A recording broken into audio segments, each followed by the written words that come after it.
pledge allegiance to the flag of the United States of America and to the republic for which it stands, one nation, under God, indivisible, with liberty and justice for all. Thank you.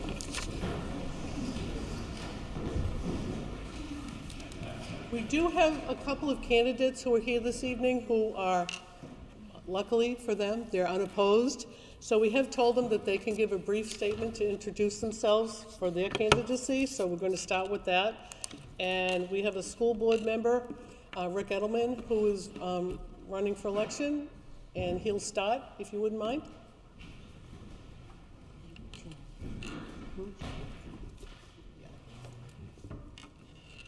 I was told I was given 1 minute. I said I can't even order a sandwich in 1 minute, so. All right. I'd like to thank Ellen for moderating this evening. I'd also like to say thanks to everyone in attendance and watching at home. I'd like to thank all the other candidates for the offer of their time and commitment for the roles that they are seeking.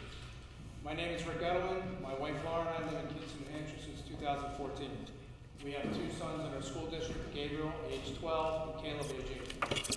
We have been involved in our educational development and enjoy communicating and working with our teachers and support staff. I've enjoyed a 22-and-a-half-year career with Universe Corporation. I'm currently in the role of Vice President of National Accounts. With the support of a tenured and devoted team, our team plays a vital role in managing and growing our collective $1.8 billion in annual revenues. I have a solid experience in facility management, negotiating, budgeting, and a successful track record of reducing expenses through a creative thought process.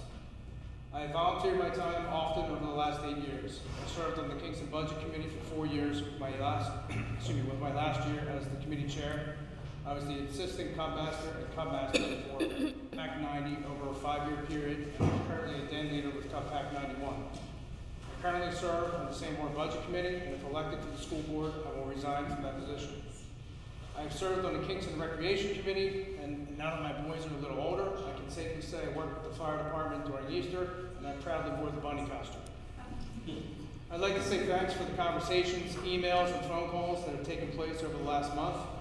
I value input from all parties and appreciate the feedback and concerns expressed. It was truly eye-opening. As a community, we have work to do. My focus will be on student achievement and well-being, ensuring the teachers and support staff feel valued by the school board, and make sure our facilities are safe and well-maintained. My goal is to be a contributing asset to the team and our community. Tenured support staff and teachers will be vital to our success. We should all express our gratitude to the staff and substitute teachers and our students for all that they have endured over the course of the past 2 years. I am strongly urging everyone to vote yes to our support staff collective bargaining agreement, which is Article 4 on the school district warrants. And as a taxpayer, homeowner, and parent of a child in our district, I will work hard to ensure that the school board continues to be fiscally responsible and operates with our students, staff, and faculty and facilities at the focus of every decision. Respectfully, I would ask for your vote on March 8th. Thank you.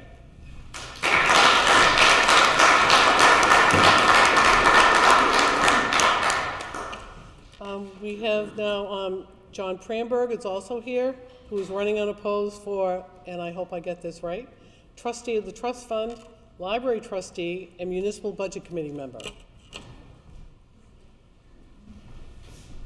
Hi, my name is Jack Pramberg.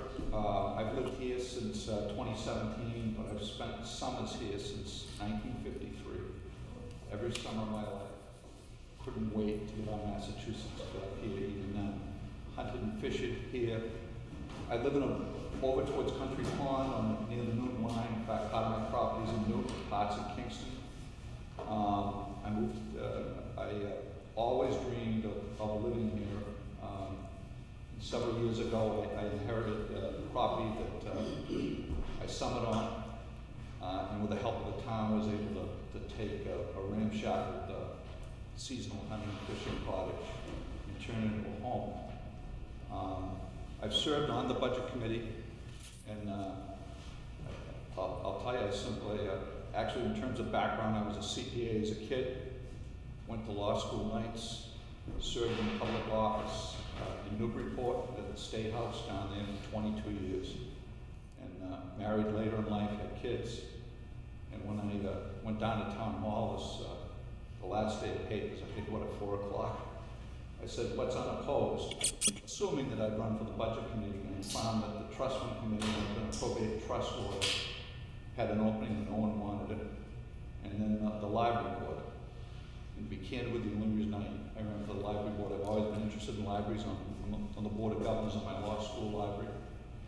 And the library is a challenge to deal with on the budget committee. And I feel it's a great library, particularly for the size of this town. But we'd like to help them communicate better with the public in the budget about budgetary matters. This is a great town, and I can tell you what you get in money up here boggles my mind. But it's only going to work if you volunteer, and there are other positions that are unopposed. But I drew the line at 3. My wife drew the line at 3. So I'm here after if you have any questions. Thanks very much.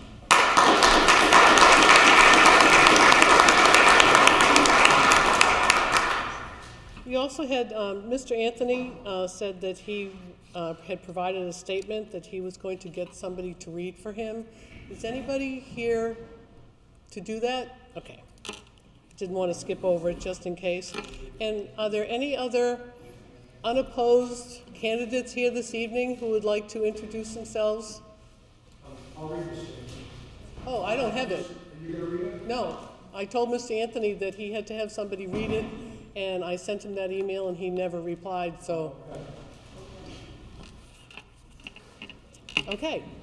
Anyone else, as I say, who's unopposed, who wishes to speak to anything? Okay, great. Let's move on. We will have everybody introduce themselves, and we can start down with Mr. Proctor. He's running for the school budget committee. Charles Proctor, I'm running for the school budget committee. I'm a Kingston resident since about 2013. Okay, brief and to the point. All right, and then we have Courtney Hewitt. Is it an intro or am I doing my, Sorry? is it just an introduction? No, this is your opening, Mr. Proctor. This would also be the time for your opening statement if you had more. Okay, I thought you were Yes. Rewind a little bit. I told you. My name's Charles Proctor, I'm running for the school budget committee. I've been a resident since 2003 when I moved my family up here. I'm also a parent with a child in the school system. I'm a graduate from Northeastern University with a co-degree in accounting and operational management. For the last 30 years, I have held the position of Director of Finance for 2 Massachusetts agencies, the most recent for the last 20 years. That agency, we run a 0 to 5 education program with about 250 kids, and we have about 65 to 70 educated teachers employed with our agency. Our agency is roughly about 160 employees large.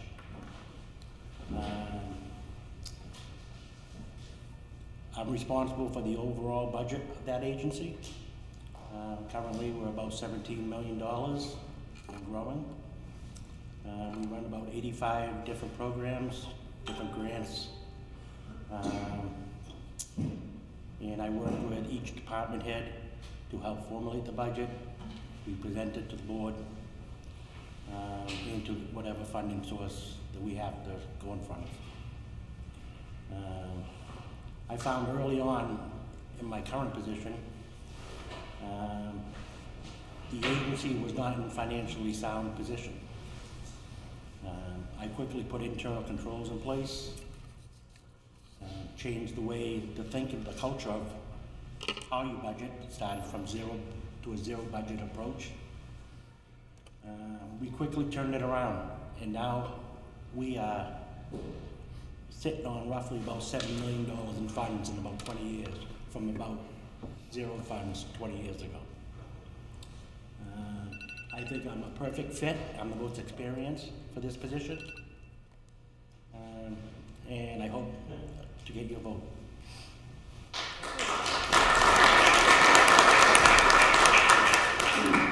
Courtney Hewitt. Hi everyone, Courtney Hewitt. I'm running for school budget committee at large. A little about me, I moved to Kingston in 2013 with my husband Dustin. He grew up in Plastow. I actually grew up in a small town similar to this, but in Massachusetts.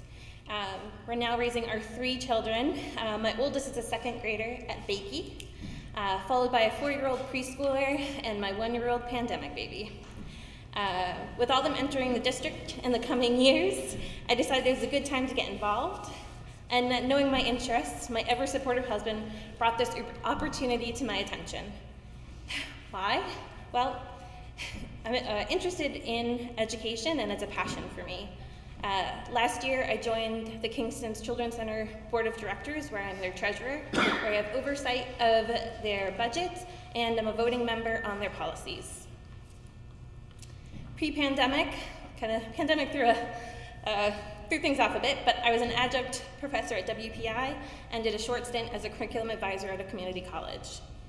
I've hosted several STEM events for middle school students in the Boston and Worcester areas. And similar to the extended learning opportunities here in Sanborn, in high school, I actually worked in a 1st grade classroom. I want to bring this passion and energy to the budget committee. I'm trying to find something closer to home, and I felt this was a good fit. Professionally, I've spent the last 15 years in a highly regulated industry. I'm a certified trainer. In this position, I developed and delivered content. I even worked on a project to develop roadmaps similar to what's in the strategic plan for the Sanborn district. From there, I moved to project management. There is a whole array of projects involved, but some of them are process and continuous improvement, where you get to learn skills that are highly relevant to managing budgets and working with people to come up with optimized processes and budgets. It emphasizes respect for individuals, seeking input and listening and learning across all levels, and creating value. I currently work in a compliance position, managing health authority inspections and audits. And what that's taught me is you gotta dig into the details, understand the bigger picture, and successful outcomes are achieved when people actively listen and ask questions. If elected, I'll go into each meeting, with that mindset and focus on how best I can contribute to the budget committee. Sorry.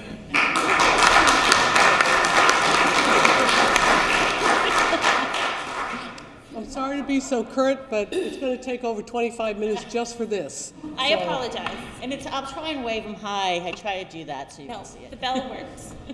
Okay, Pam Brown. Wow, that's loud. Okay.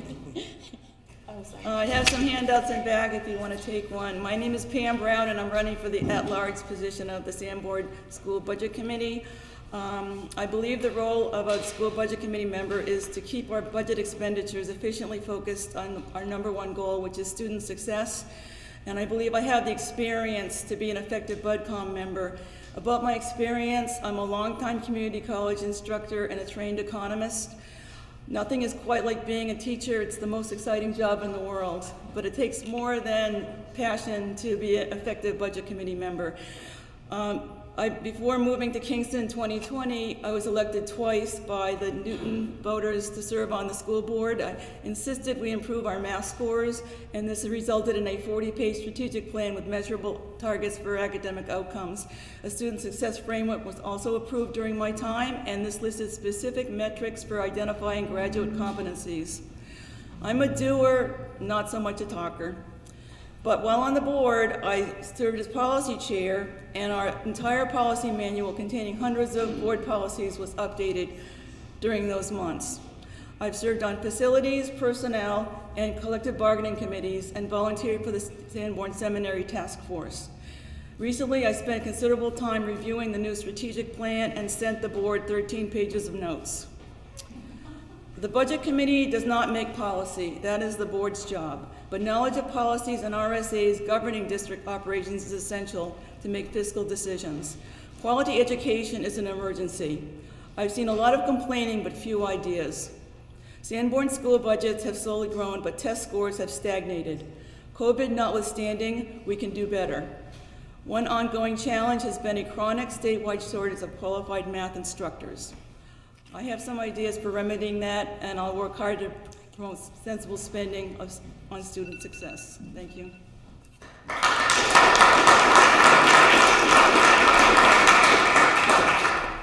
think I'm going to have to move so I can see. So I didn't want to you said you wanted to. Okay, I'd leave it up to you. Yep. Don't forget that bell. Okay. Sorry, Rick Russman. Hi, I'm Rick Russman, and I'm running for zoning board, and please vote for me. I'm asking for that. I've been involved with Kingston since I was actually an infant, and I served as the school moderator or the town moderator or both for 50 years, unopposed, which I'd like to think meant I did an okay job. I was a lawyer for 50 years, but don't hold that against me. And I served in the state senate for 10 years, and then after that, the administration asked me to serve on the ethics committee for the legislature, which I did. I've served on a number of boards across the state and committees and commissions locally. Recently, the governor asked me to serve on the Drinking Water and Groundwater Trust Fund, where we got $275 million from Exxon Mobil for MBTE pollution in the state, and so I'm familiar with that. I'd like to think that I bring a voice of reason to things that I do. I serve on the budget committee for several years as well. I feel like I'm kind of getting recycled here a few times, and at some point that'll stop, hopefully. But in any event, I do appreciate the support that I've had over the years from the townspeople, both here and in Newton too, and I would ask for your vote. Thank you.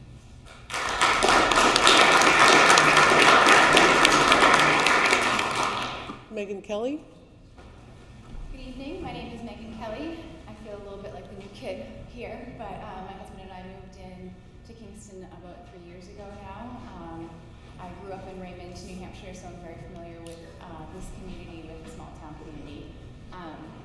I am running for the zoning board, and so I do believe that community involvement is very important. I had every intention of getting involved in town once we got settled, and I'm excited to be running for the zoning board this year. I am currently the general farm manager over at Copple House Farm in Lee, New Hampshire. I have a bachelor's in animal sciences, and I've put that degree to good use over there. But after 14 years of working, I have found too many hats to wear, including website design, working on a HACCP plan for USDA Kitchen, among many other things. There are only 4 of us, so I'm very integral. I'm used to working with a very small group and making decisions with them. I have an incredible attention to detail. I have been told I read everything to make sure I don't miss anything. And I feel that is a very important skill when serving on something like the zoning board, going through ordinances and making a good decision. I do believe that being a part of the zoning board, I can help the town grow business responsibly while preserving resources for future generations.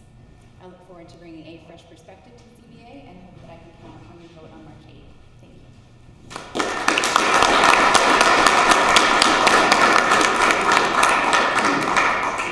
Richard Wilson?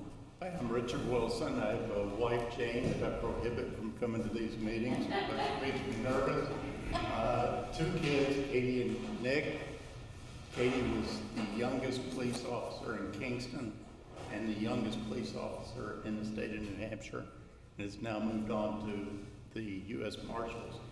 I've worked myself up to being a selectman. Started out as the president of the Youth Baseball League. Did that for a couple of years when my kids were at that age. Went from there to the fire department, served as a fire warden for several years before the fire warden system was done away with. We were responsible for hiring the first full-time fire chief in Kingston, which has been a major accomplishment. I was president of the Fire Association.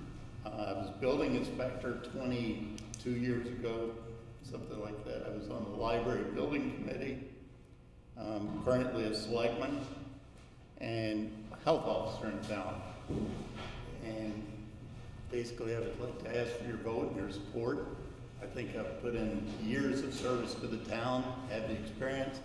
I moved to town 37 years ago, which is more time than I think all of my components combined. So something to be said for the senior citizen, I guess. With that, I'll say, please vote for me March 8th.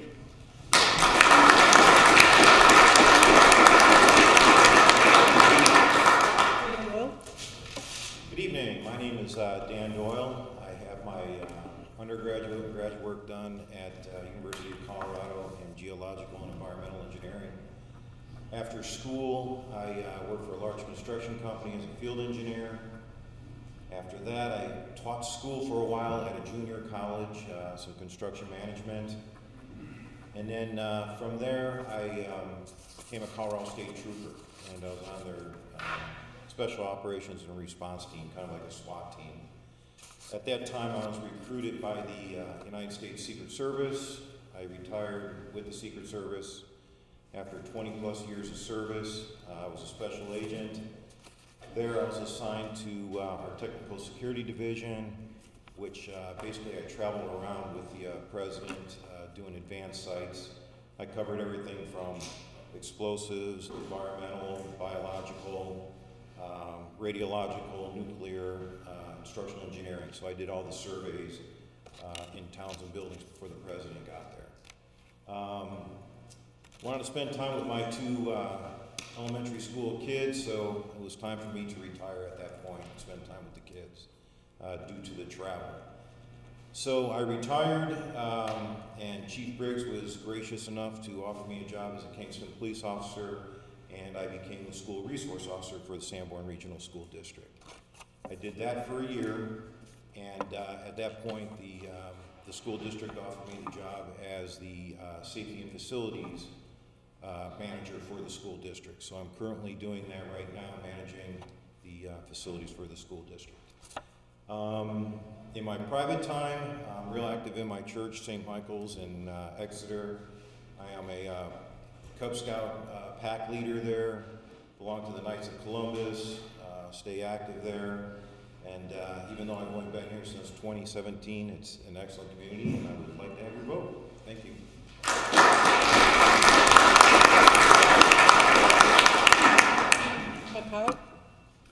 Good evening to all of you here at Town Hall and those of you watching from home. And thank you for taking part in the Candidates Night. Also, thank you, Ellen, for organizing this event. It is very important to hear from each of the candidates. I am a U.S. Army veteran, having served in Frankfurt, Germany. Upon my return stateside, I earned an associate's degree in business and enjoyed a 30-year career as a vice president and general manager of a large security alarm company. Once retired, a long time ago, I worked for the Timberline Regional School District for 6 years as a paraeducator and the middle school boys baseball and girls soccer coach. Once my wife Janet and I were established in Kingston, I was elected as a selectman and served from 2003 to 2011. I am currently serving as chairman of the Town Municipal Budget Committee, serving on the supervisor of the checklist, also an alternate to the Zoning Board of Appeals, and lastly, I serve on the committee to build a new firehouse. Having been a past selectman and serving on these boards gives me the much-needed experience to successfully assist in the ongoing workings of the town affairs. Some of my goals for Kingston is to continue the board's work to help keep our valuable town employees from seeking employment elsewhere, continue to work to renovate Town Hall with the much-needed additional office space, work to help make the present recreation center even more functional, especially for the seniors, continue researching the solar options to help defray the town's electrical costs in the future. I feel that I have the experience and knowledge to be the next Town of Kingston selectman. Thank you all again for coming tonight. Thank you.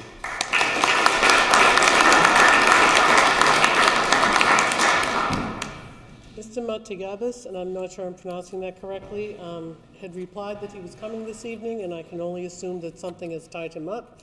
So we're going to leave that there just in case.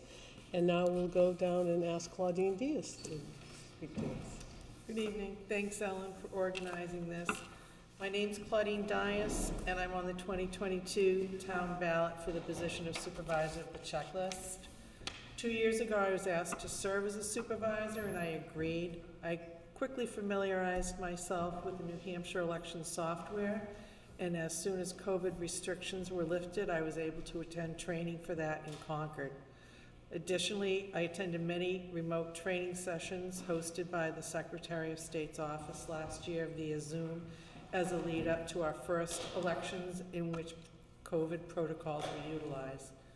I've worked as an election official in town elections, deliberative sessions, school deliberative sessions, the presidential primary, and the presidential election. My volunteer appointment expired last March, and I ran for and was elected to serve the remainder of the term, and I'm now up for re-election. I've been a resident of Kingston for more than 20 years. My educational background is in accounting, and my career was in accounting, cash application analysis, and treasury function. I retired in 2015 from an energy company where I was a treasury analyst for a credit facility of $250 million. Computer literacy was a must as daily tasks were spread across multiple participating banks' platforms, and virtually all internal reporting was done via Microsoft Office Suite and Nitropedia. I was actually invited back last year to cover a 4-month maternity leave, so my skill sets got a good refresher course. I've enjoyed my time in service to the town of Kingston and working with the entire election team, and would ask the voters to re-elect me to this position. The integrity of our election process is important to me, and as one of your election officials of this town, I will continue to strive to maintain the sanctity of our local, state, and federal elections. Thank you for your consideration.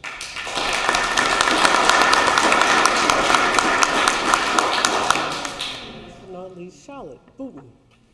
My name is Charlotte Booton. I have held many, many posts in this town. I was a Cub leader. I went up to the Cub Master. I became a Scout Master. We have 9 Eagles. I had drove Sanborn kids, which some of you are in the audience, for 22 years till they brought in Bruce Transportation. I was on the supervisor checklist up until just my husband's had brain cancer, and I had to pull out because he needed me more than the town did. It took 5 years of nursing him in my home because he wanted to die with me. And now he has passed. I feel I need to come back and help the town again because I work in a lot of functions. I'm on the Kingston Committee, and I'm the treasurer to the Kingston Days Committee. I'm involved in most of the committees here, the Church in the Plains and everything. I have volunteered for anything and everything here, and I would like to go back as a supervisor checklist so I can have meet my friends again and say, hi, how are you doing? I've come out of the house. I need to socialize more, and thank you for being here and listening to me. Amen to that.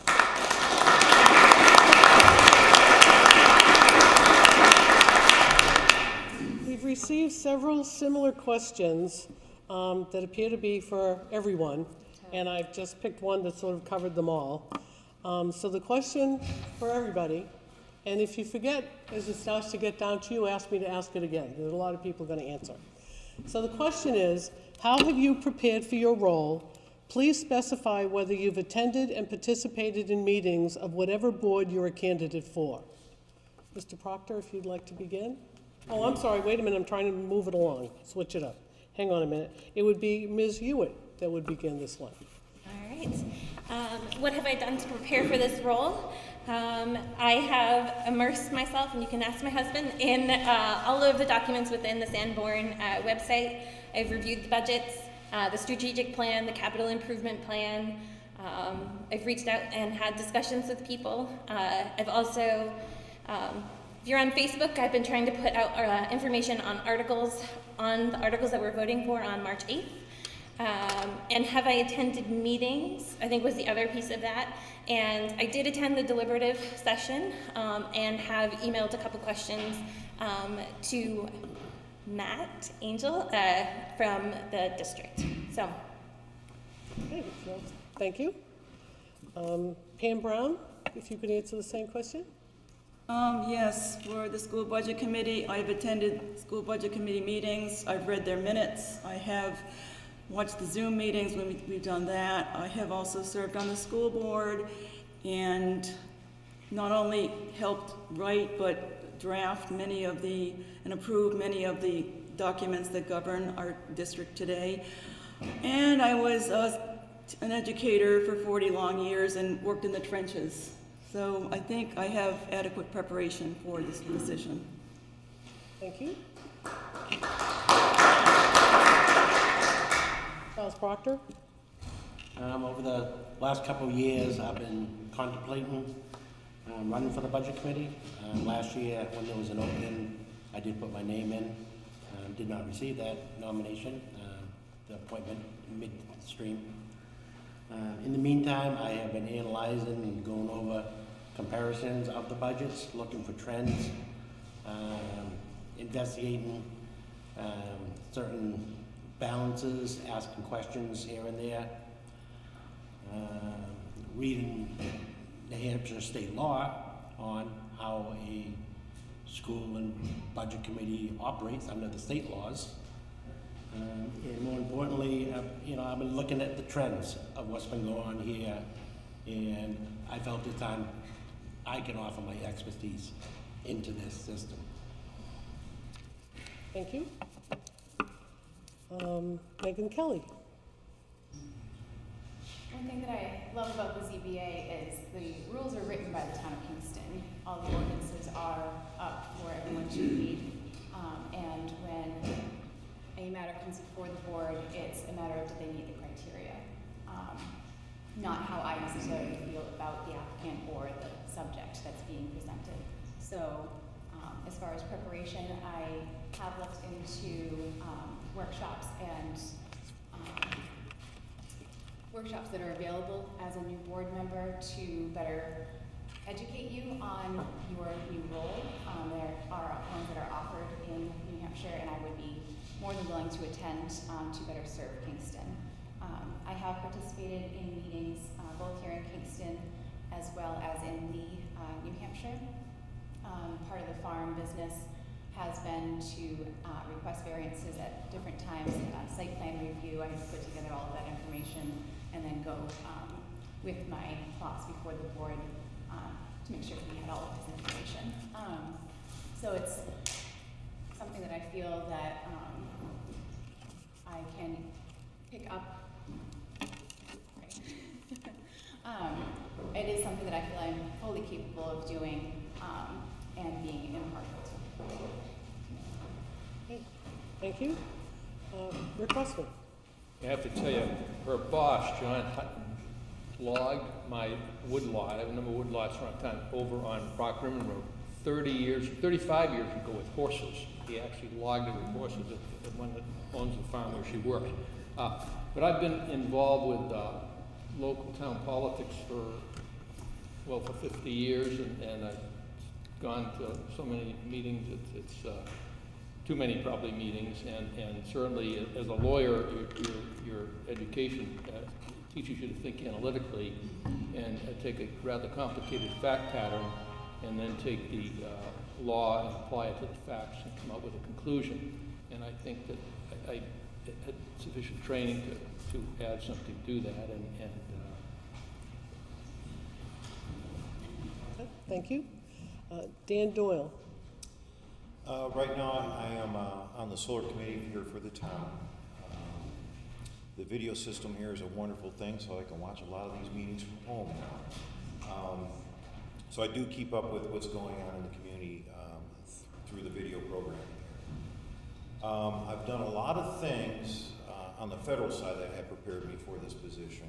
I was on the Presidential Safe School Commission for quite a few years under President Bush, and was a member of the Exploited and Missing Children program here in the state of New Hampshire.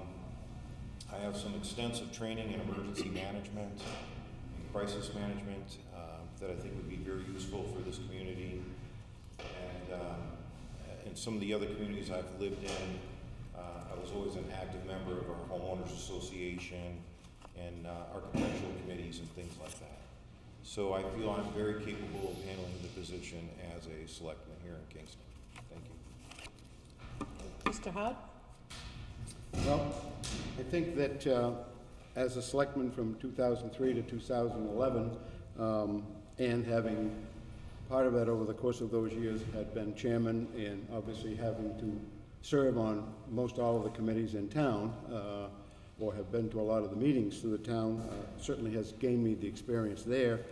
I think most recently being chairman of the Municipal Budget Committee, the Budget Committee and the budget process kind of work hand in hand with the selectmen on a, well, it was like a bi-weekly time, because we had to present the budget, let the selectmen know what we were going, where we were going, they would let us know where we were going. So that certainly has put me in touch with what the selectmen do. The other committees, the Firehouse Committee, we're back and forth with the selectmen on the budget and how it's going, et cetera. So I think with all of this commitment to the town and the different committees, certainly I will do well as a selectman. Thank you. And Richard Wilson? I would have to say that my thing would be on-the-job training. The last 3 years as selectman have been a very learning experience, without a doubt. A lot of aspects of being a selectman that I never knew existed. The amount of time it takes, for one, and you really need to have the time to dedicate to it.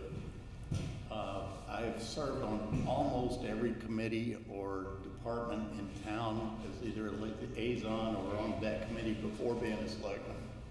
I think now we have, not to be biased, but I think we have one of the best groups of selectmen we've had in a long time, and women. We work very well together. We all seem to have our special clique that we do. You know, we don't always agree. We argue things out sometimes, but I think we always end up with the best answer for the townspeople. I make myself very accessible, which seems to be a help solving problems with the town. Okay, thank you. And now, Charlotte Booton? Y'all want me to ask the question again? Okay. How have you prepared for your role? And please specify whether you've attended and participated in meetings of whatever board you're a candidate for. I was on a supervisor checklist for a long time, about, I don't know, 2 or 3 different terms, and I became the chairperson till I had to quit. And I think that being on the chair and supervisor checklist, it's a challenge, especially when you have so many people come in at once. But you know, the 3 people that work there, they're a team, and when you work as a team, it works beautifully.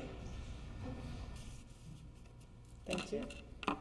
And, oh, I'm sorry, I thought you were done. I apologize. Yeah. You all set? You still have more? Go ahead. Well, I've worked on almost every committee there is in town, so, I mean, from one passage to another. And I'm on the Heritage. I'm also a lion in the club, in the town, and I'm a lion timer. That's fun. And in the different committees, you have different challenges, and the challenges are all different. And it's a challenge to have fun, because when, like, with the Church in the Plains, you have the weddings coming up, or different things that come up to there, and you have to prepare that church and have it ready to go. And I love the challenges. And I thank you for asking me questions, and I can answer them.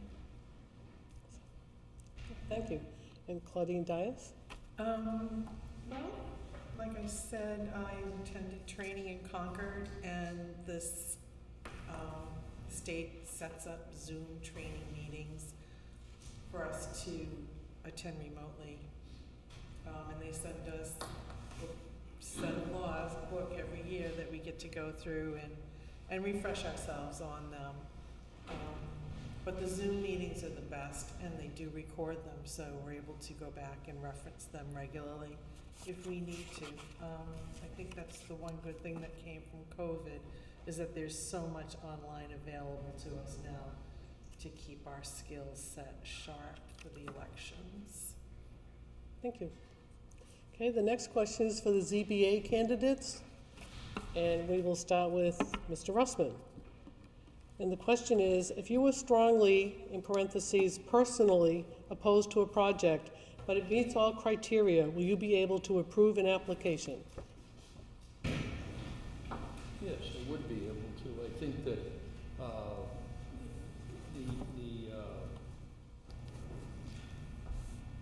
the interpretation of the criteria is important, certainly, and there is law guidance for us as members of the CBA to help us with that, and we have counsel that's also can help us with that at the same time. I'd like to think that I bring an open mind to the table in terms of trying to come up with a solution to any problem. Okay, thank you. And Megan Kelly, same, would you like me to repeat the question? That's okay. Okay, go ahead. Absolutely. I feel any decision made by the zoning board should be impartial to however I personally feel. It's not about me or an agenda, it's about the applicant and whether or not they met the criteria, period. Thank you. Okay, this question is for the Board of Selectmen. We'll start with Mr. Hart. Question is, what are the 3 major issues that are facing the town over the next 5 years, and how would you deal with them?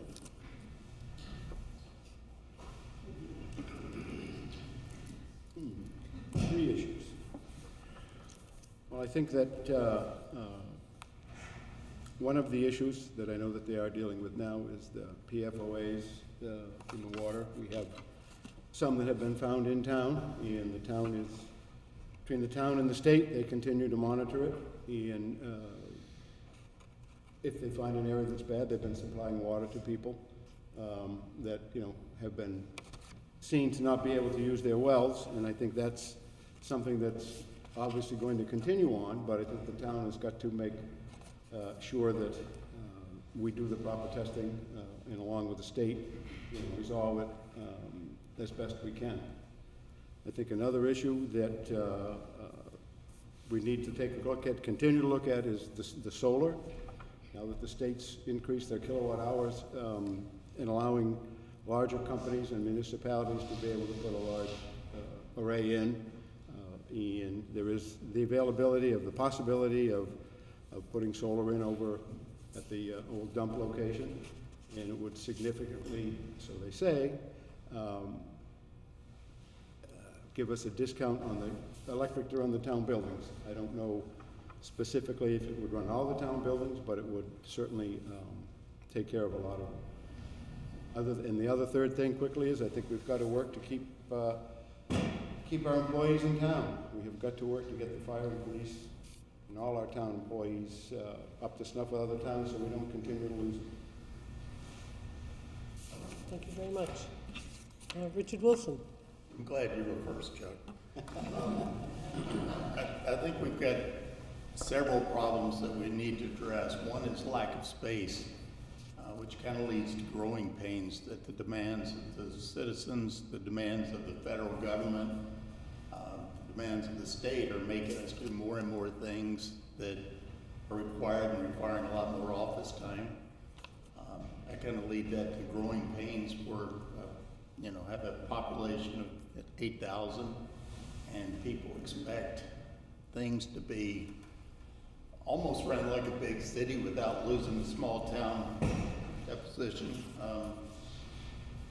3 years ago, we had a computer analysis done on the building, and basically they said that the average child could get into our system sitting in the parking lot with no trouble.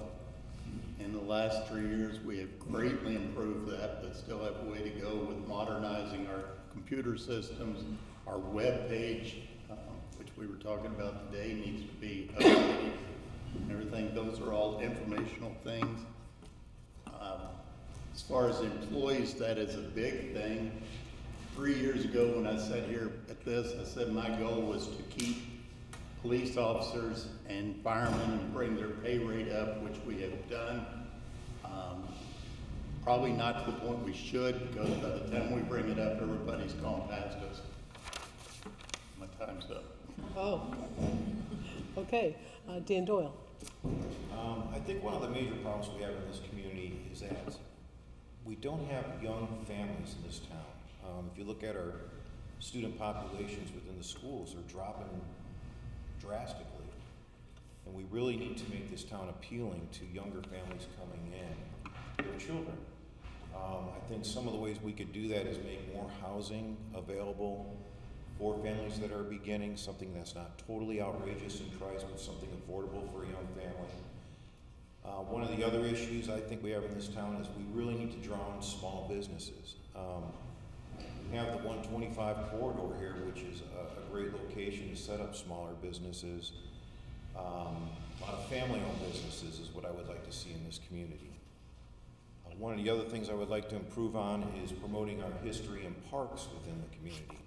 I think if we promote that more, it would draw more families into this area and boost our population as far as kids go. I really think we really need to hit on bringing young families into this community. I mean, the school district here is, you know, the largest employer in the area here, and I think we just need to bring those numbers up to keep from shutting down some of our schools. Thank you. Okay, thank you very much. This is a question for the school budget committee members. And it's, what do you feel are the greatest financial challenges facing the district, and how would you plan on managing them? We'll start with Pam Brown.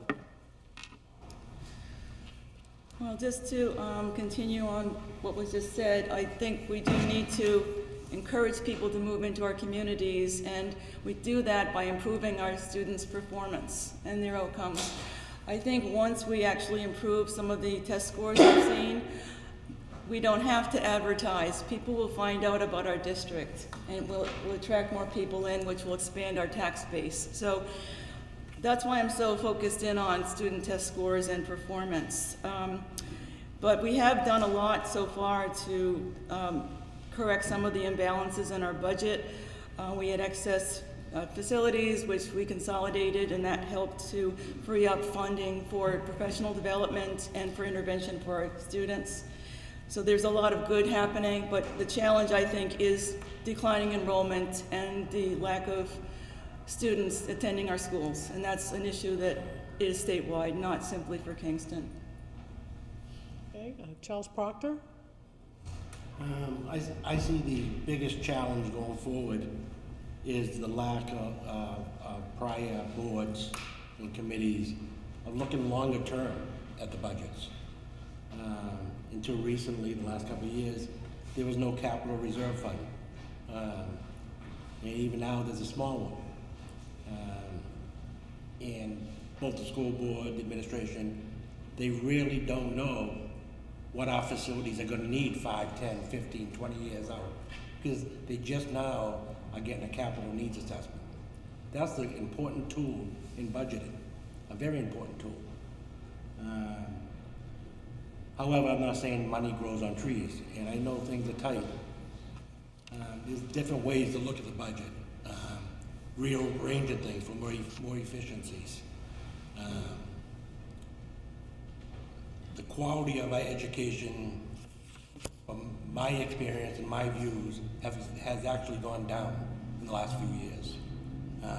The quantity of what's being taught needs to increase. How do you do that? You maintain good teachers. We've had quite a bit of exit of teachers. We need to maintain good quality teachers.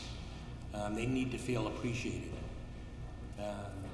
That's a little bit on the budget committee, it's a lot on the administration in the school. I believe it all can be done financially smart without hurting everybody's pocketbook. I'm a taxpayer myself. I understand about taxes. But I believe this yo-yo budgeting has got to even out. Thank you. And now we have Courtney Hewitt. Ellen, can I just have you reiterate the question real quick? What Sure. financial, the budget? Sure, except now I've been playing with things, now I don't know where I put it. Give me a minute. Oh, good heavens. I can paraphrase if I need What to. do you feel are the, this was it, right? What do you feel are the greatest financial challenges facing the district, and how would you manage them? Okay, good. These guys had some really great answers, and so I wanted to make sure I answered it appropriately. No problem. So I think there's a lot of change happening in our district, and with change comes uncertainty. Part of our job as being part of the school board and the committee is just to make sure that people are aware of those changes and the impact. I think I want to follow up with what Chip said, and when I looked at the budget initially, some of those capital funds are a little bit lower than I would have expected. I do agree with Pam that there's been some great strides in improving some of those funds, but there's work to be done. Again, along the same lines of those changes, we've moved schools around, and really everyone's been saying is we need to be able to bring kids in. We want to make our school district something someone wants to come to, and that means you have to be creative. I also volunteer for a nonprofit, so fundraising and finding creative ways to get revenue is part of the job. Thank you. Okay, we have a question for the selectmen and the ZBA. So what is your position on Article 11, and please explain the ramifications of the allowance of all agricultural activities in a single-family zone? We can start with Ms. Kelly. So this would be the Rooster Horn article. That's it. So I work at a farm. I have for 14 years. I own 3/4 of an acre in Kingston, and I would never dream of having a farm on my 3/4 acre. I understand the desire for some people that have backyard chickens to own a rooster. We do have one at the farm. He is very quiet, which is not always the case with roosters. However, the way that the article is written, it allows for any agricultural activity to occur in any single-family residential zone, which would mean I could own pigs, sheep, cows. I could basically have a farm on my 3/4 of an acre, which I don't feel is appropriate for my lot, and really probably not even for a 2-acre lot. Animals cause a lot of destruction, as I have witnessed for 14 years. Thank you. Rick Russman? This, I wrote down here, vote no on Article 11. My final statement, that's what I was going to say. It's a terrible article. If you care about your property values, this is probably, and because I care about children, I would rather devote time to talk about that. This will diminish property value if your neighbor decides to put in whatever they feel like putting in next to your house, along the plains, along anywhere. It's ridiculous. And I cannot stress enough to vote no on Article 11. The chairman of the planning board put a letter in the paper. The 5 selectmen have put a letter in the paper. I mean, we can't make it any more clear that if we care about property values in Kingston, which we do, it's a really bad idea. I mean, it sounds folksy and all that stuff. That's great.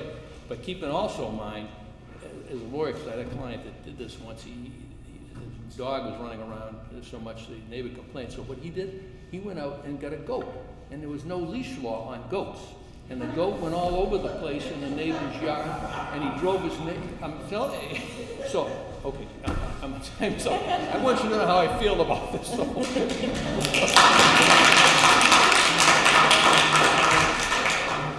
Richard Wilson. I echo everything he just said. Basically, the ordinance was written poorly. It's not that we're against roosters. I think that possibly could have passed if it had been just roosters, but they took this too far with the full agriculture thing. Like Rick said, the selectmen did put in a letter against this, that they normally stay out of citizen petitions, but this is something that could absolutely destroy the town. Like Rick said, I would urge everybody to vote no on 11. It's not just a rooster ordinance, it's a lot more than that. Dan Doyle? Well, seeing that I own Dr. Josiah Bartlett Farms, which is an actual company across the street where I live, I run a Christmas tree farm there. I'm looking at getting cattle this spring. My daughter has over 50 chickens that she raises right in our backyard there. Haven't had any complaints from anybody. But I think it's silly that the government can tell you what animals you can and can't have on a small farm. Right here in town, it's been a farm since 1750, and I think it's just a foolish law. Thank you. And Chuck Hart. Yeah, I would just echo what Rick Russman said and Rich Wilson, in the fact of having, you know, a house on a half an acre of land and then ending up with some pigs and a cow or whatever. It just doesn't suit the residential aspect of it, at least from the large animal part of it. Chickens and roosters have an opinion on, so it doesn't bother me either way, but I just think we can't allow that to happen. Thank you. This is for the supervisors. Please explain your duties as a supervisor of the checklist and your qualifications. First up would be Claudine. Could you say that again? Sure. Please explain your duties as a supervisor of the checklist and what your qualifications are for that position. Primarily, our duties are to maintain the integrity of the voter registration list.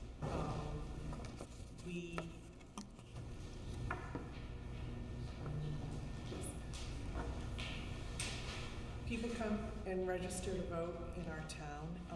We ensure that they are citizens of the United States, and that they are legal residents of the town of Kingston. We enter their information into the state election net system to ensure that they are not registered elsewhere. We maintain the integrity of the list by monthly meetings to see who has moved out of town, who has moved into town, who has passed away. And that's about it. Okay. And Charlotte Booton? I'll say what she said, but the thing is, when you come to us, we try to tell you if it's a time when you have to say, I'm a Republican or a Democrat, and you go and vote, we try to make sure that you come back and say, come back at us so we can put you back in the category you want to be in. And as far as qualifications are, I'm qualified through the state, and I'm also qualified through the town. And you have a lot of training in different categories that you're in classes. So you have training everywhere, and when you're in different programs. Thank you. This is a question for the school board candidates. Two of them could be very quick answers, so I'm going to combine them. So, let's see. We're going to have Mr. Proctor first. So, the first question is, are you fiscally conservative? And then the second question is, what is your commitment to serving your full term if elected? We have had more than one budget committee member recently serve just a portion of their elected term before moving on to pursue more lofty positions. So the question is, are you fiscally conservative, and will you commit to serving your full term? Mr. Proctor, if you could go first. Yes, I thought about this, put my name in there. I am fully committed to at least, when I am elected by the town people. 1, 2, 3, 4, 5 terms, whatever it takes to hopefully influence and help this town create a sound, solid budget going forward. I am fiscally responsible, not fiscally conservative. There is a big difference in my opinion. Both do not increase taxes. Thank you. And now we have, who's next? Courtney Hewitt. Yes, I am committed to 3 years on the committee. At this time, I don't think I have time for loftier positions, but I am looking forward to the budget committee. As far as my fiscal responsibility, back to what Chip was saying, conservative, no, but I think that there's areas for where you can be creative and focused on quality, and I think there's a series of questions and tools that will help you make decisions and making sure you make the right decision and that the money's being spent appropriately, and being able to justify that and educate the taxpayers and the people of the Newton and Kingston.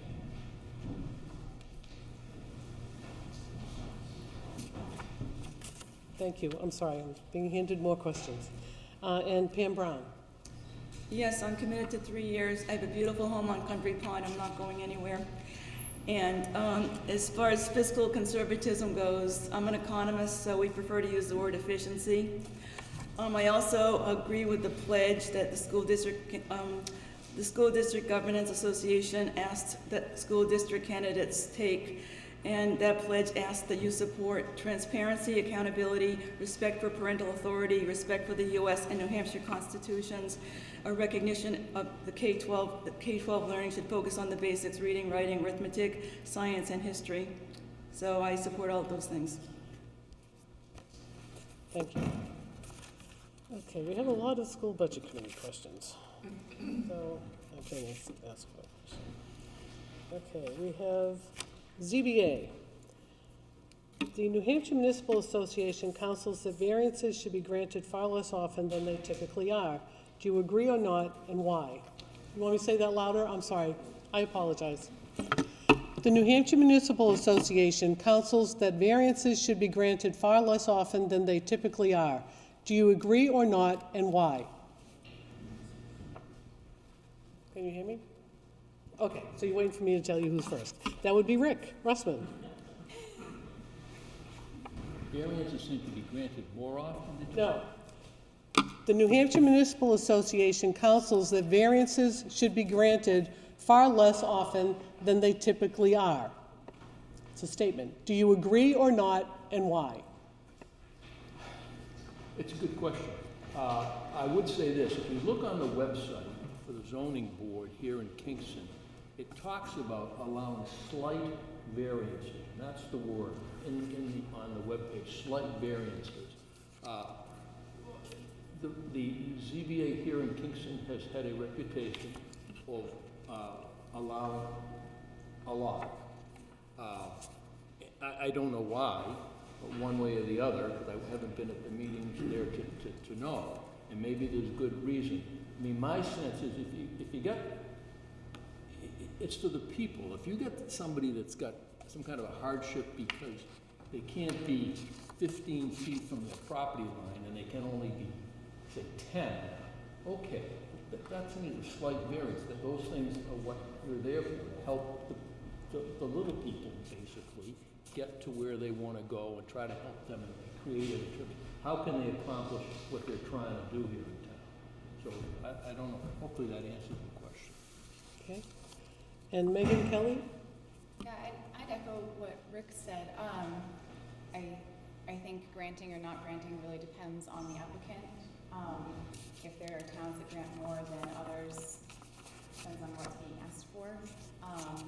And a lot of what comes before ZBA seems to be homeowners that are requesting, like you said, we're really within 5 feet of the boundary or the septic, and if they can prove a hardship, then it should be granted. But as to the frequency, I guess it depends on each town and where they're being presented with. Okay. Thank you. We have a lot of questions for the Budget Committee. Okay, let's see. Selectmen, okay. All right. As the fiduciary agents of the town, you are responsible for the town's finances. How many deliberative sessions have you attended and participated in, and how many budget committee meetings have you attended? We will start with 1, 2, 3. Dan Doyle. Well, honestly, not as many as I should. I I do pay attention though to the meetings, like I said, that are videotaped and retelevised on TV. So I do watch those, and I do keep up with the notes and the minutes of all the meetings. So I'm physically not present. A lot of that has to do with my schedule with scouts and other events that are taking place. But I'm very aware of what's taking place in the community through other means. Thank you. And Chuck Hart? Yeah, I have probably, well, my wife and I have probably attended almost all the deliberative sessions that Kingston has had. Of course, coming from Massachusetts, we're used to town meetings, so it's always a fun night to go out and see what's going on, although they're a little more controlled up here than they are at a regular town meeting. Done right. Yeah, right. So I have attended most of the deliberative sessions, especially obviously in the last 3 years of being on the budget committee. We run everything but the deliberative session up till the deliberative. So our information has to get out, and we have to present at the deliberative session. So I've been to most all of them. Thank you. And Richard Wilson? I would say I've been to 90% of the budget deliberative sessions since 1987. Try to go every year. It used to be when I was on the fire department, I would attend on their behalf. And the past few years have been as a selectman. As far as budget committees, obviously I've been to the meetings the last 3 years, and there again, before, anytime I've represented a group that had to come before the budget committee, I was at the meetings, but I have never been an actual member of the budget committee. Okay. Supervisors of the checklist. How familiar are you with the software used by the supervisors of the checklist? And we will start with Charlotte. Say that again. Okay. How familiar are you with the software used by the supervisors of the checklist? Well, every year when I was in there, we would have to use the machines in the office where Holly and Tammy and them work. And we would work with the machines and put the people's names in as they were being new coming in or going out or deceased. And then we would go through the files and make sure that the files were always up to date. Okay. And Claudine Dias? ElectionNet software is integral to our duties now. I've got it loaded on my laptop at home. Had to get a new laptop to keep up with it, so it's on that one as well. Pretty familiar. Holly helps us out an awful lot when we have a question, but with the training and the clerks in Concord who are very helpful, we managed to stay abreast of everything.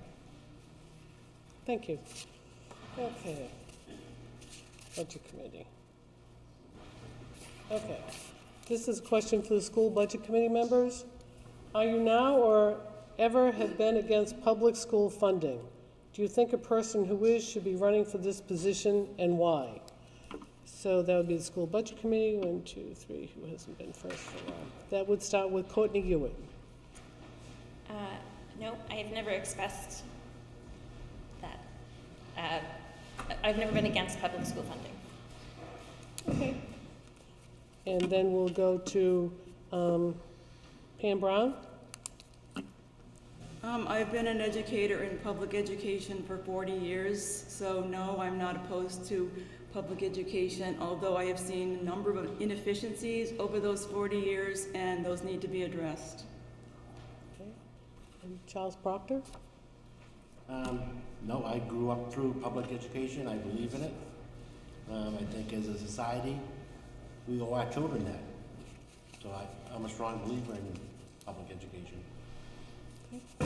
I'm going to ask another, looks like a quick question to the school board budget committee.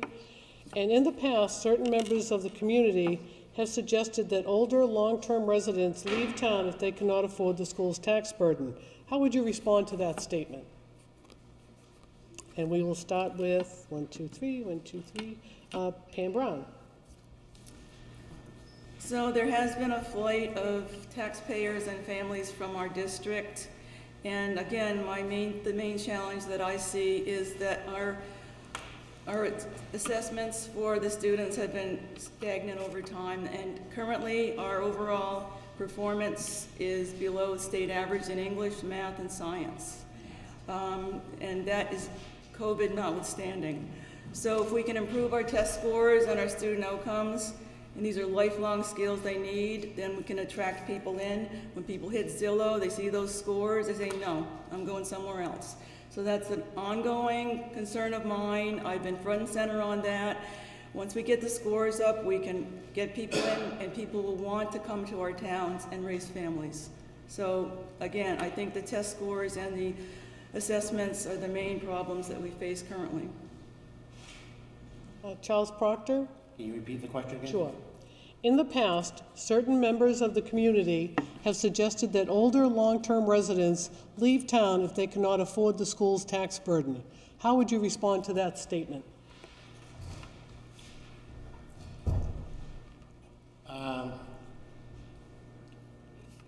Although the taxes are higher, they're not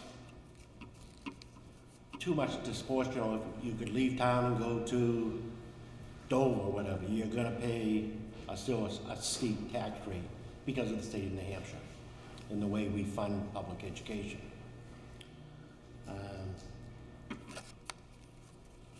A key component of any tax system is increasing your base. And how do you do that? It's not the role of the district. It's the role of each town to smartly increase the base, whether it's through commercial or retail. And I repeat, smartly increase it. That's the biggest impact to decreasing your tax base, not by nickel and diming the quality of education and trying to consolidate and cut the school budget. But once again, we do not want to become a Route 125 Plastow, so you smartly increase those two with zero impact to a burden to the school system itself. Okay, thank you. And Courtney Hewitt? I think leave if you can't afford it. It's a little harsh, and you have obligations to all of the members of the community. It's tricky, there's three of us, so let me see if I can reiterate. I think one of the key things is we need to make our school district desirable. The real estate market works on supply and demand, so if we have a good school district, we'll pull more people in. That is good for everyone involved. And that's my answer. Thank you. Okay. For supervisors of the checklist, and we'll get some more for the selectmen. In the last couple of years, have you participated in any training or seminars regarding the quickly changing voting rules? And this time we'll start with Claudine Dice. Yes. Okay. There we go. That's it. Lots of training, online and in person, yes. Okay, thank you. And Charlotte?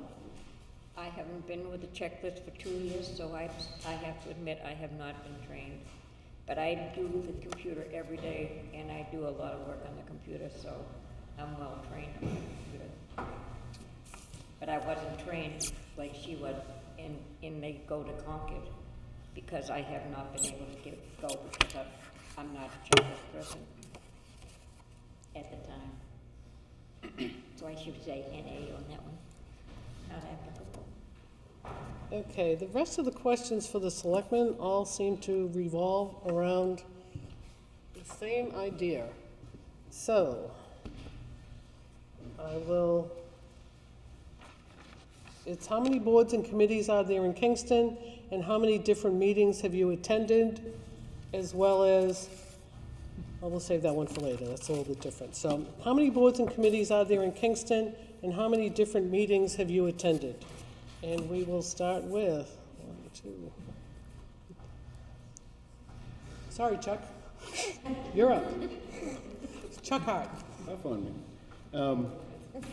I don't know the exact number of how many boards there actually are in town. I would guess to say that there's probably 10, 12. And I have as I read off, I'm on 5 at the moment, myself, so that's what I have. That's an answer. That's good. Okay. And now we'll go to Mr. Wilson. Past 3 years, I've been liaison too. If I don't get in the HDC, the Heritage Planning Board, there's got to be more. Conservation Department. Trying to think what else there is. Oh, the Book Committee, History Book Committee. So I've been on several. When I was building inspector back 20-something years ago, I tried to attend the ZBA heritage meeting, HDC meetings at those times to keep up with what was going on. So I've been to several. As far as the committees, I would have to sit and jot them down, but I would guess there's somewhere in the 10 area between all the different subcommittees now that we've had. It seems like we're developing more committees all the time. And not a bad thing. It's a good thing we have 5 selectmen now with all the committees because we try to put a liaison on every group. Good. Good. Thank you. Dan Doyle. Yeah, I believe there's around 10 or 12 committees or organizations right now within the town. Right now I'm serving on the solar committee. To echo their answers, as far as numbers go, I don't know exactly. All right. Ellen, what's the real answer? How many? It's like a trivia question. There's 18. 8, okay.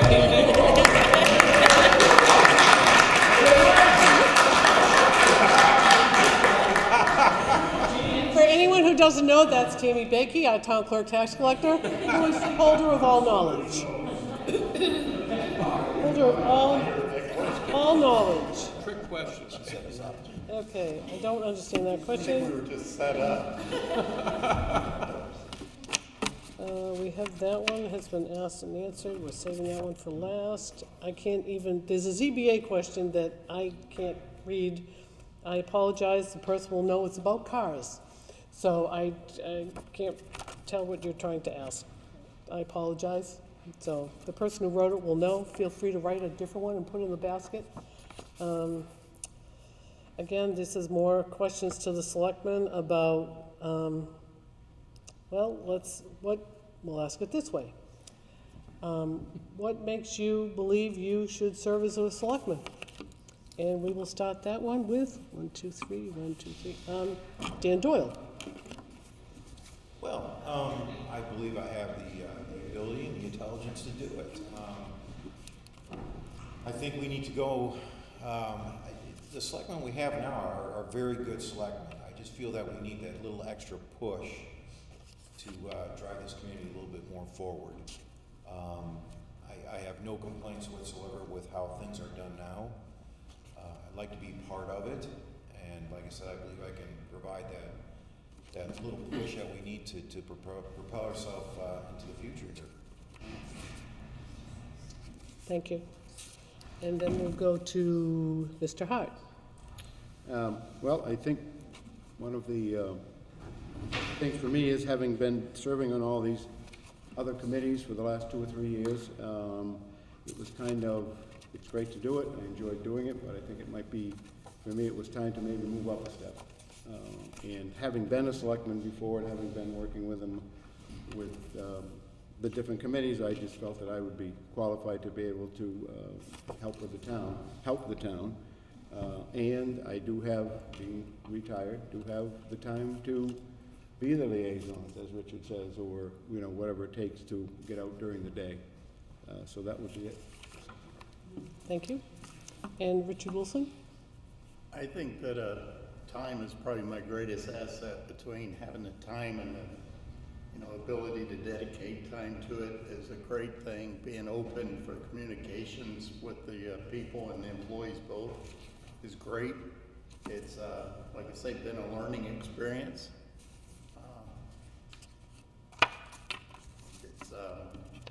It's fun at times, it's not at times. I mean, sometimes you have to make decisions you don't want to make. It's a tough job sometimes. It's not the glamour that everybody thinks it is for $63 a week. So,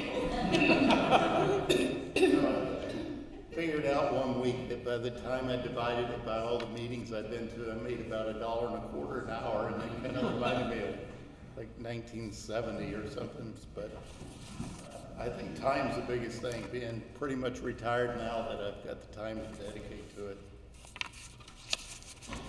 Thank you.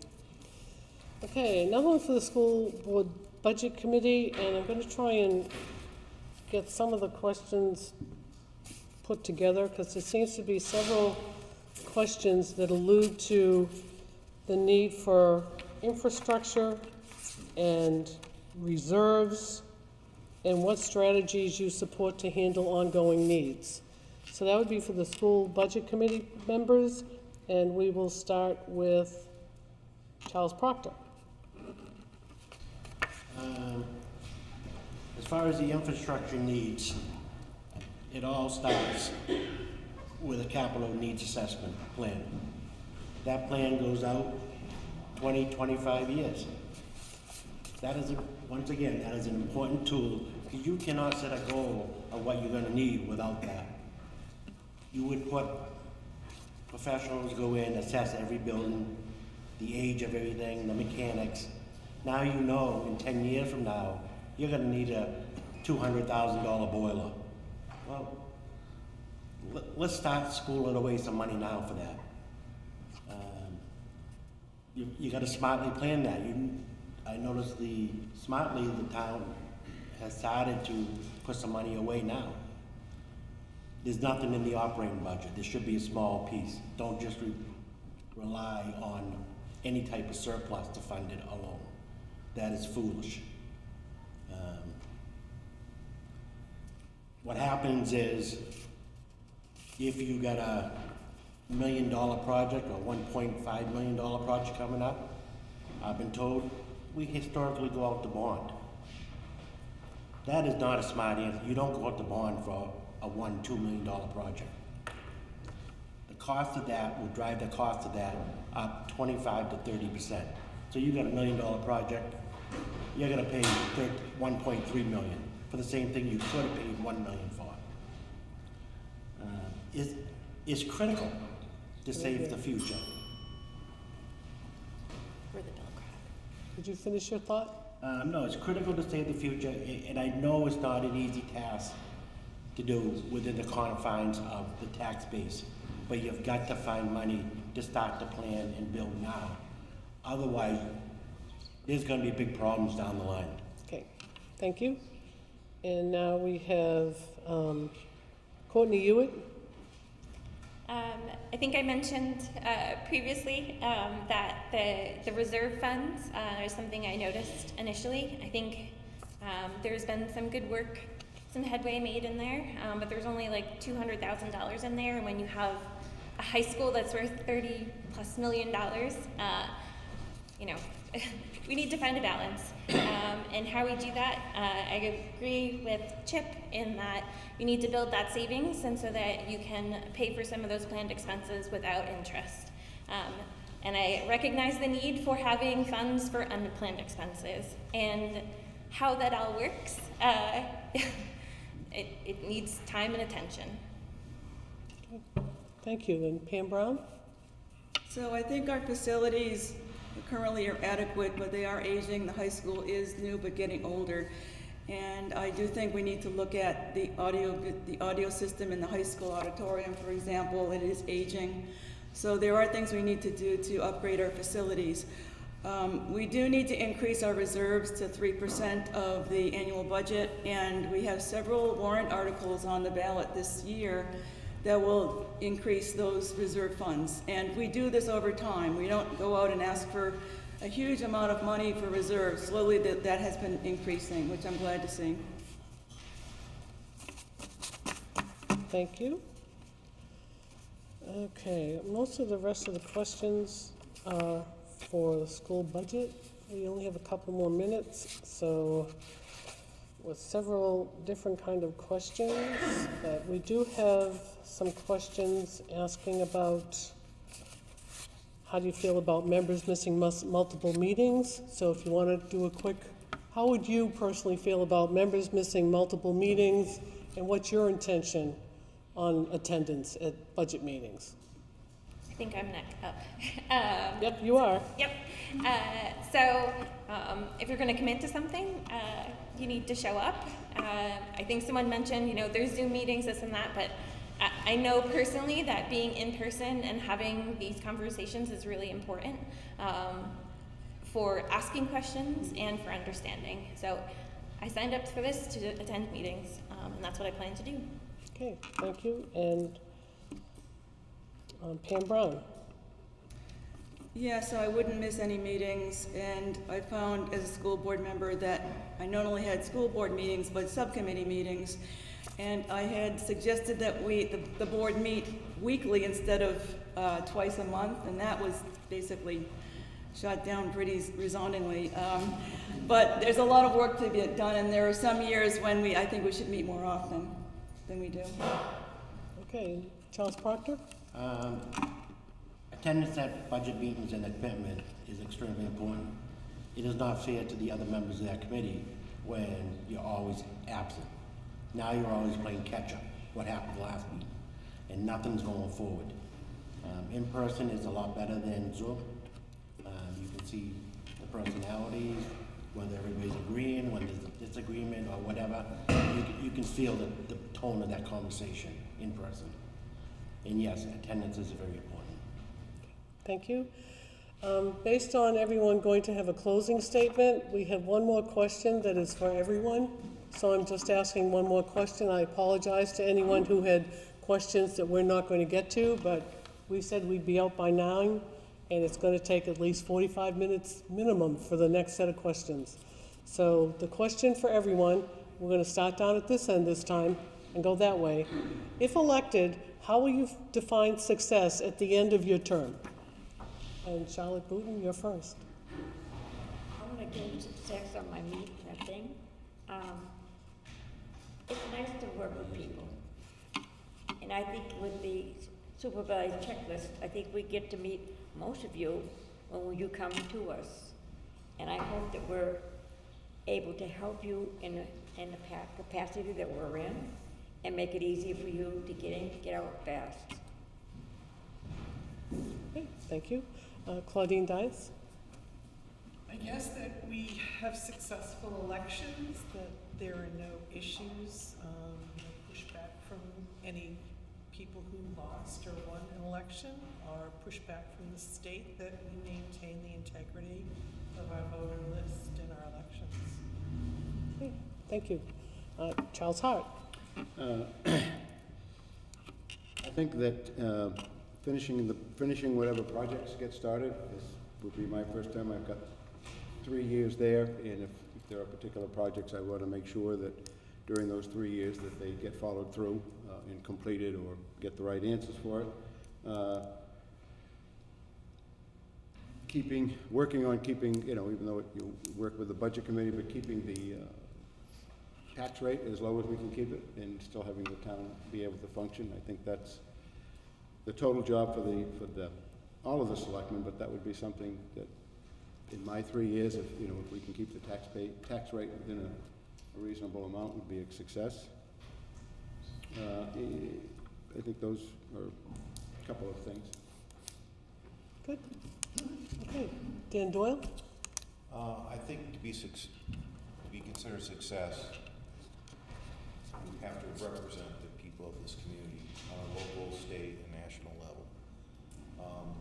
It's the community that puts people like the gentleman here in these positions.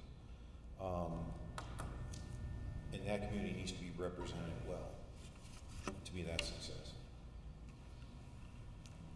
Mr. Wilson? I would say the selectmen, the past 3 years at least, I don't know if they've always done this, if we sit down after the election, come up with a list of goals, accomplishments we want to achieve, then work for those.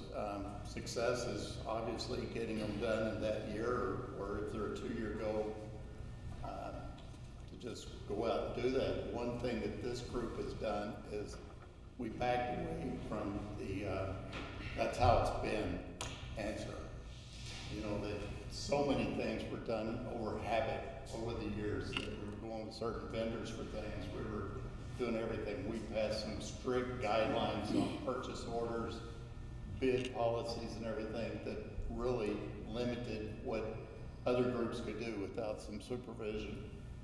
I consider that success because we basically helped with the tax burden at that point. But we're hard on ourselves, even though the citizens may not see that. We're hard on ourselves and pick on each other a little bit if somebody's not holding up their end of it. Okay. Megan Kelly. It's been, stated a number of times, we do live on a state highway while we are still also a small town, and I said it in my opening statement that I believe my success on this board would be that at the end of my term, I responsibly helped grow business here while also maintaining our resources that are so important. Rick Russell. I just figured I'd say your name. Go ahead. You sure? Yeah, absolutely. Okay. I answered the other 4-letter word. It's okay. Besides right. Anyway, for me, part of it is trying to keep Kingston. It's why we live here. It's why we love our town the way it is. And I think maintaining a high quality of life here in Kingston is what I would think would be successful. Yes, I'm sorry. Pam Brown. So I would keep an eye on per pupil spending while finding budget allocations that improve educational outcomes. And if we can keep both of those occurring at the same time, we'll attract more families into the community, and that would be my goal. Thank you. Courtney Hewitt. Yeah, so we're running for budget committee, so this one's a little bit tricky, in my opinion, because we're looking to pass the budget.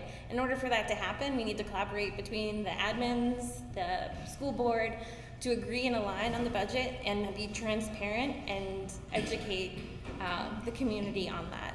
So, there's a strong criteria about things passing and making sure we're aligned and we collaborate.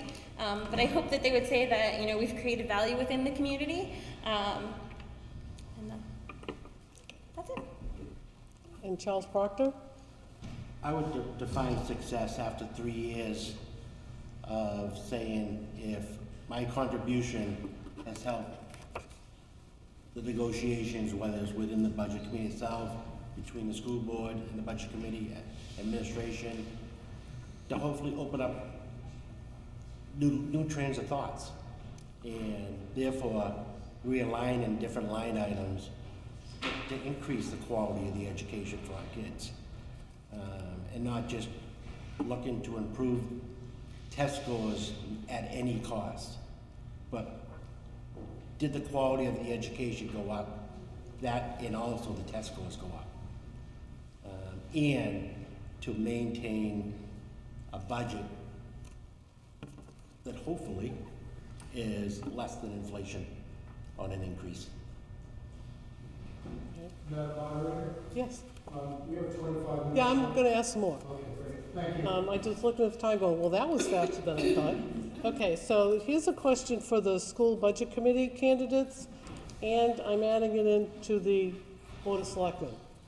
So the question they talk about, if you go default, what that could mean for the school district, we'll add in, or the town, and what would you, in your elected position, add to the budget process so voters would feel confident in supporting that year's proposed budget? And we'll start down with the school budget committee since it was addressed to them, and we'll start with Pam Brown. So the current proposed and default budgets are close together. They're 37 million, and they differ by about $53,000. I think we should try to encourage that the proposed budget be supported. because we also have reserve funds on the ballot that will improve our contingency fund reserves. I would prefer that the proposed budget be passed because there's been some fine-tuning of services and expenditures that should improve student learning, and if the default budget passes, it would undo those fine-tuning measures and change some of the things that have been proposed to improve it. So for me, that the expenditures that we have on the proposed should be supported. I'm not sure if that answers all of the question. Was there more to it, or? I think you're good. It sounded right, to me at least. So proposed versus default, like Pam mentioned, she summarized it really well. They're really close. And if someone's out there thinking, oh, the schools need more money, let me vote in the default budget. As Pam mentioned, things have been allocated specifically and things have been fine-tuned. So the extra money is actually going to make extra work and kind of a headache in my opinion. So I think the proposed budget accounts for all of the needs that the admin, and it's gone through the school board and the budget committee to be recommended. And Charles Proctor? I would recommend the proposed budget as well. A lot of work has gone into it over the past, 6 months or whatever it is. Also presented it to the public. I would offer explanations of why certain types of line items are what they are and why they are, to help promote that proposed budget to the general public. Okay.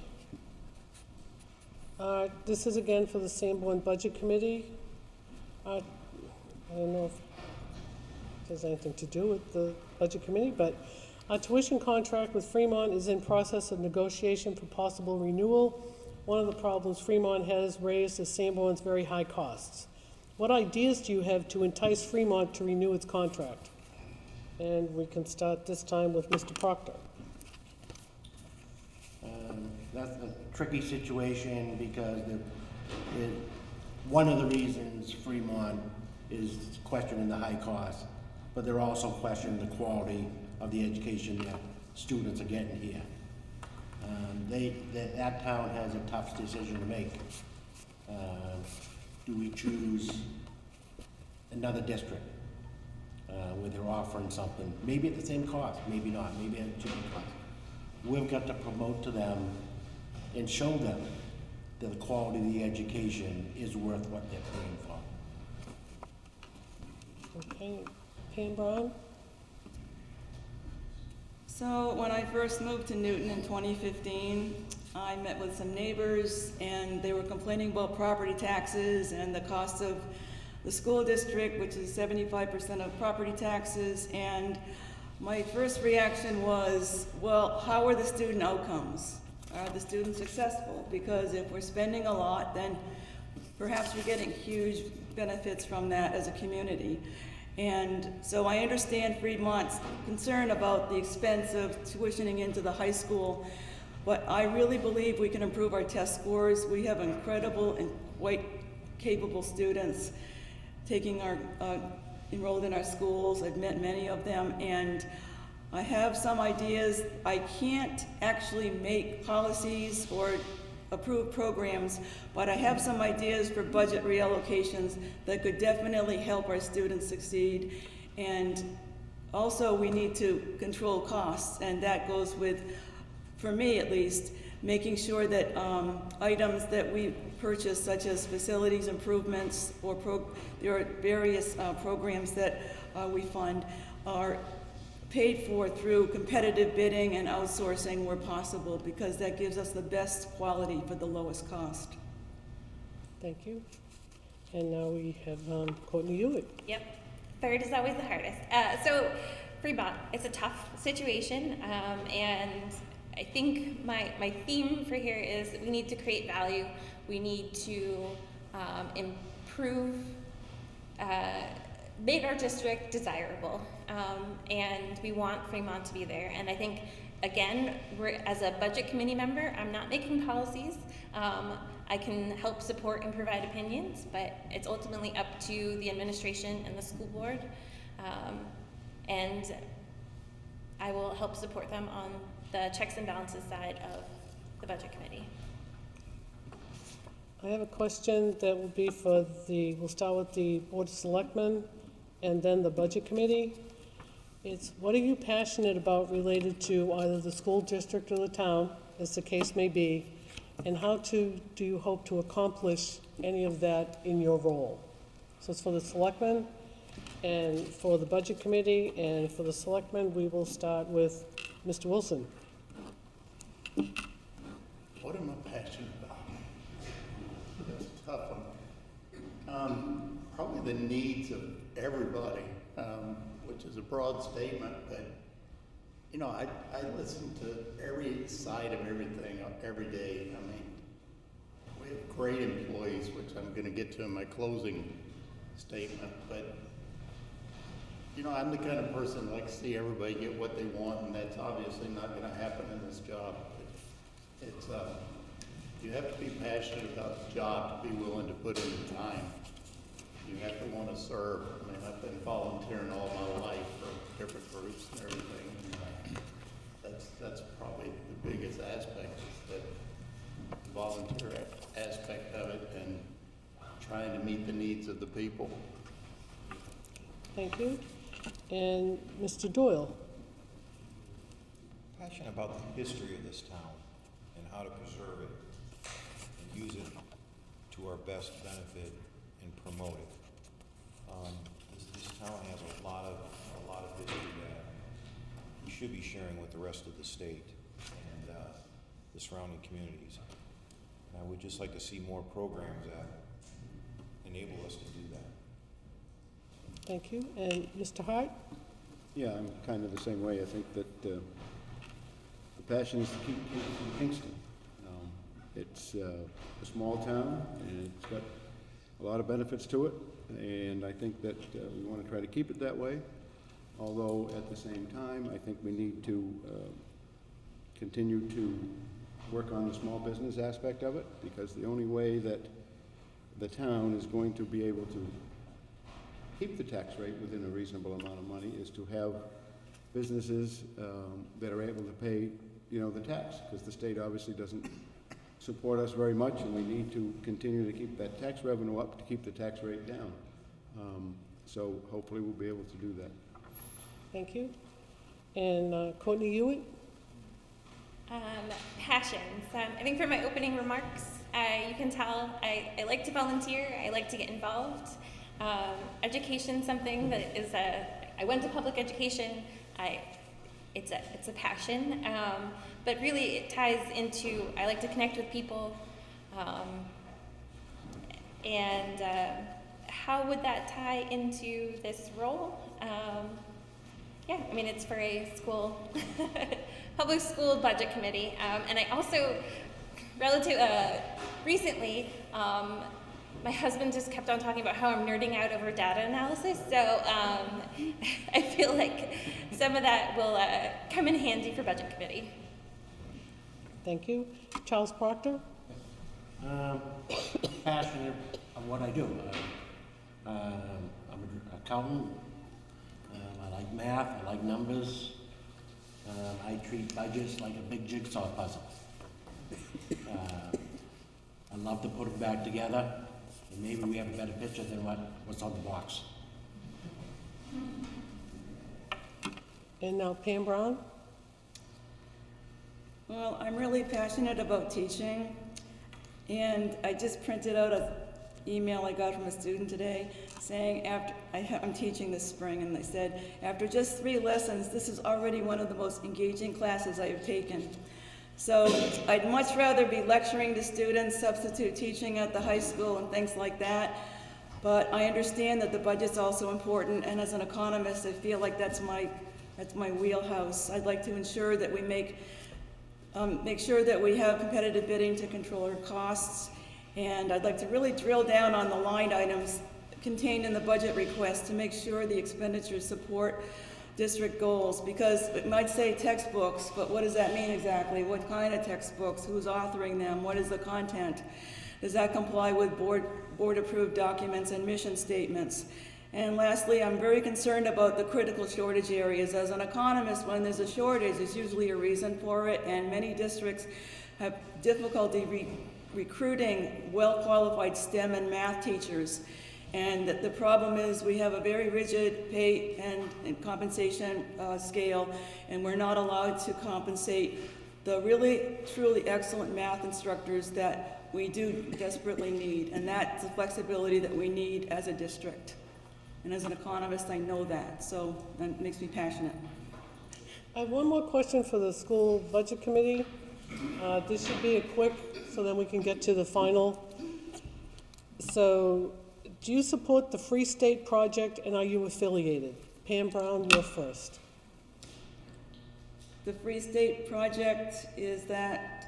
Apparently, the Free State Project is a political movement where libertarians throughout the country decided to move in mass numbers to New Hampshire. Well, I moved to New Hampshire because I love the live free or die philosophy, but I didn't move here for that purpose. Thank you. And now, Courtney Hewitt. Can I just say, I don't even know. That's, yes, you may. And Charles Proctor? I get the same answer. Okay. No. We did have a question about if the school budget members could explain the town budget versus the school budget with population, but I don't think we have enough time this whole evening to go into that. So just know that that's a question out there, that there are people wondering about the town budget at 7 million versus the school district budget at 37 million. I just leave you with that comment on the card. Excuse me, we're getting to the end, so we're going to start asking for everybody's, closing statements, and I think that we will start with Charlotte Booton. It's okay. I'm scared tonight. I've never done this before, so it's something new for me, and I have been well qualified. I have been a private secretary, and I have been a secretary to 3 different companies at one time. And I am now the treasurer of different companies in town. And granted, I have not been with the company, the thing that I'm running for right now, and I'm going to have to be trained again if I get elected. And I would like to have your votes. If you want to vote for me, fine. If not, get another nice lady here too. Hey, we're all here for, to work together, and that's what it's about, right? Thank you. Claudine Dias? Yeah, like Charlotte, I'm not good at public speaking, and I kind of regret saying I would do this. Yeah, that's why I like supervisor of the checklist, because unlike these fellows, I don't have to get up in front of a bunch of people and say anything. Yeah. I appreciate the support I received last year's election. I appreciate it if I received it again this year. And we are having our last registration for voters for town meeting. I'm assuming everybody here is a registered voter, but those at home that maybe not, 10 to 10:30 at the town hall, we can register you and you will be eligible to vote in the March 8th election. Saturday. Saturday, yeah, this Saturday. Yeah, what did I say? Yeah, this Saturday. No kibitzing. Yeah. None of that. No, it's 10 to 10:30. Rain or shine. We're going to skip down to move things differently a little bit. We're going to have the school budget committee give their closing statements, and we're going to start with Charles Proctor. Yep, I'm hoping the residents understand where I'm coming from, my passion for this, why I'm putting my name into the hat. I want to keep taxes relatively stable. I also would love to see the entire district move forward and not go year to year, have a crisis year to year. I like stability. I don't like to see what I've seen is these yo-yo budgets going up and down Let's start evening them out. Let's start leveling them off. Let's start planning for the future so we don't have a big bang down the future. If you like what I'm saying, you can cast your vote for me. Thank you. Next is Pam Brown. Yeah, thanks for coming tonight. Well, I've worked in the district and also on college campuses. I've noticed the same dozen people do all the work, so I see you're all here tonight. I'm a lifelong educator, and I've educated over 25,000 students during my 40 years. I think education is an emergency situation. Mastery of basic skills is critical. I think we can make improvements. I will hit the ground running since I have experience as a board member. I know the policies and I know the RSAs. And I believe we can improve budget allocations to boost student success. So I hope I have your vote. Thank you. And Courtney Hewitt. All right. And like Pam, this is my first time running for any town or school position, and I've done my fair share of research, and I feel like my experience aligns with it, but I'll be the first to admit there's going to be some things for me to learn. I've really enjoyed this process, and thank you, Ellen, and everyone for being here. So you'll be seeing me around in any case. But I really do believe that my personal interest in education and volunteering and connecting with people, and my professional experience in training, project management, operational excellence, and is really going to help guide my decision making and help make sure we have the best outcomes for our students, teachers, our administration, our school facilities, and help bring value to our residents. Thank you. Next, we'll go to ZBA and Megan Kelly. I want to thank everyone for the opportunity to introduce myself this evening. And what I lack in experience, I feel that I make up for in my willingness to participate and my willingness to learn, whether it's on the job or elsewhere. When I started at my current job 14 years ago, I had no idea what I was doing with farming. I knew how to ride a horse. I know how to drive a horse. I now have been very successful going to state fairs, winning blue ribbons. So when I set my mind to something, I want to be successful at it. And I don't put myself in a position to fail or into a position that I don't want to be in. And I truly think that I can serve the town of Kingston very well on the ZBA. Thank you. Mr. Rick Russman. Thank you. There were 3 people running for 2 slots. And my note here, and I wrote vote no on Article 11, please do that. And then I wrote vote for Megan Kelly. We all, I mean, the younger people are the future of Kingston. I mean, like I said, I've been recycled a few times, and hopefully this may be the last one, I don't know. But anyway, so I hope that you vote for Megan Kelly, and I do hope you vote for me, and I appreciate your support over the years. Thank you.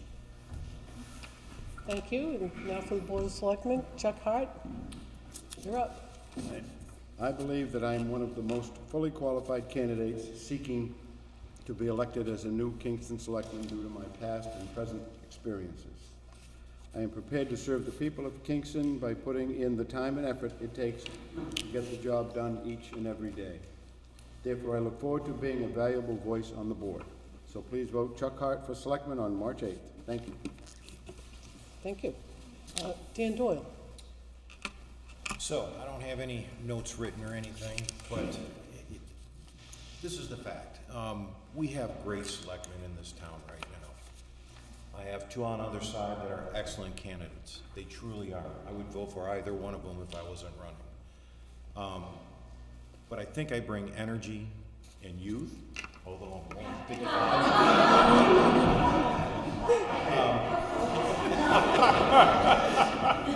I bring energy, and I think I would bring some great new ideas to this community.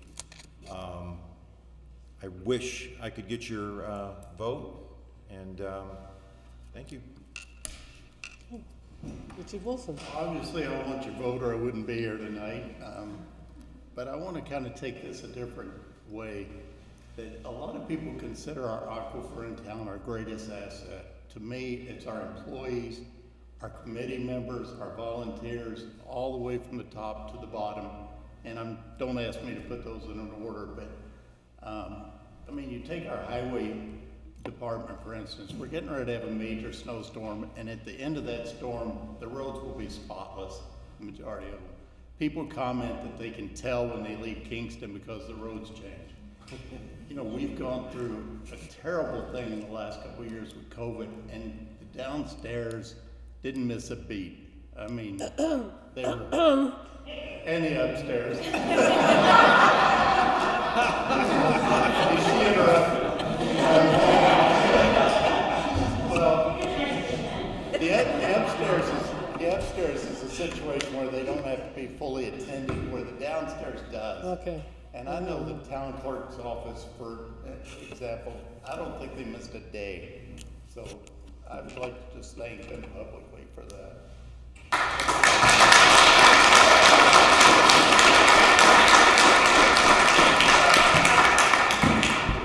All right, well, we're done with questions. We've gotten all of our input and we've had our closing statements. I want to thank everybody who came this evening. You know, you have to come out of your house and spend a couple hours at the town hall, which is great. I'd like to thank all the candidates. Having had to be there in previous years, this is not a fun place to be. So I give them a lot of credit for coming in and asking all the questions. I want to thank Tammy Bakey, who always works as hard as anyone to get anything done and to help.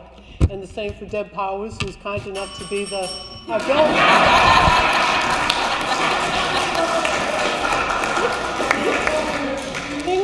So again, thank you all for coming. I'm sure there will be people here to chat if you wish to for a few minutes before we lock the doors, and have a nice evening and stay out of the door.